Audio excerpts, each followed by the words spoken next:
Bro. నమస్తే. వాళ్ళ రోజా గారు రోడ్డు ఎక్కారు, ఎక్కి గోవులు చచ్చిపోయినాయని మాట్లాడారు. అవును. ఆ పాయింట్ మాట్లాడకుండా పక్కకు వచ్చి పవన్ కళ్యాణ్ గారు చేసిన పాపాల వల్లే, ఆయన తిరుమలలో చేసిన పాపాల వల్ల వాళ్ళ బిడ్డకి ఇట్లా జరిగింది, ఇట్లా రకరకాలుగా చంద్రబాబు గారిని లోకేష్ గారిని పర్సనల్గా తిట్టాల్సిన అంత ఇదేంటి అంటే ఆవిడకి ఎలాగో సీట్ రావట్లేదని కన్ఫామ్ అయిపోయి జగన్ గారి దృష్టిలో పట్టానుక ఈ మాటలన్నీ. ఇవన్నీ చాలా రాంగ్. నేను చాలా బాధ ఉంది. అది ఫ్యామిలీని చిన్న పిల్లల్ని తిట్టడం కరెక్ట్ కాదు. అది ఆడవాళ్ళని చిన్న పిల్లల్ని తిట్టకండి. పైగా సంబంధం లేని తిట్టడం అవసరం చెప్పండి. కరెక్ట్. ఇది రాంగ్. ఇది చాలా రాంగ్. నేను మాట్లాడతా, నేను న్యాయం పక్కే మాట్లాడతా. నేను పవన్ కళ్యాణ్ గారి పక్కైనా, జగన్ గారి పక్కైనా, చంద్రబాబు నాయుడు గారి పక్కన అట్లా వాళ్ళ పక్షాన నేను మాట్లాడను.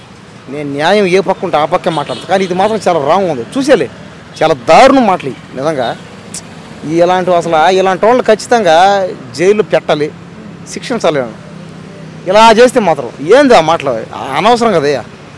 అక్కడెక్కడో వాళ్ళ పిల్లలకి జరిగితే దానికి బాధపడాల్సిందో, బాధపడి ఇంకేదైనా పిల్లల్ని జాగ్రత్త అని చెప్పాల్సింది పోయి నువ్వు ఇలా చెప్పడం, అది ఇలా మాట్లాడడం కరెక్ట్ కాదు. జగన్ అన్న చూసి బాగా మాట్లాడిందని సీట్ ఇస్తాడా నెక్స్ట్ టైం? ఎలాంటి వాళ్ళకి సీట్లు ఇచ్చారంటే ఇంకా పార్టీకి వాల్యూ లేకుండా పోద్ది.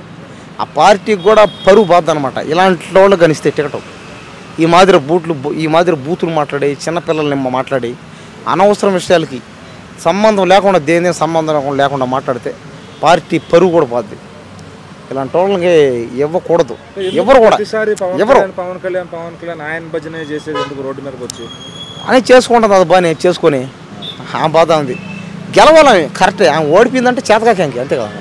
చేతకానే ఆమె కూడా, రోజా కూడా చేత కాదని. ఎందుకంటే నీళ్ళు సత్తా ఉన్నా, నీళ్ళు మ్యాటర్ ఉన్నా గెలవాలి.